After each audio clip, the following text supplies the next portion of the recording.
was working on removing these two top side clips on either end to remove the back side of the radiator.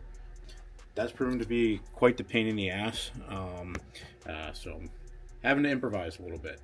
What I did do, which I think is going to give us the clearance we need to take both the intercooler and the backside radiator out, is work on these C-clamps right in here.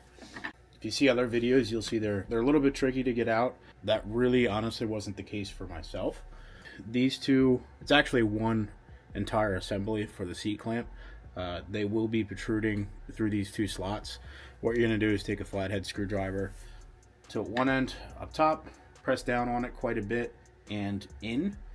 You're only going to have to push in just a tad so that the back side of the tabs fall past the black plastic part, keeping the clip inside the housing. Do that again for the bottom.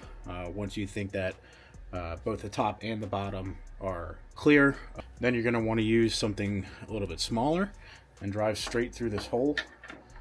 You'll see it kind of matches up with the inside of that C-clip, and just give it a slight bang and it should back itself away.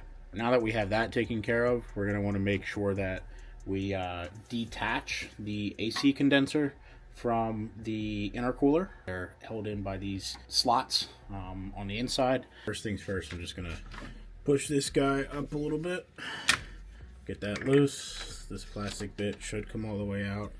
Kind of same thing, push up, whole thing should release. Do the same thing on the other side, and then we can worry about these little grooves right here.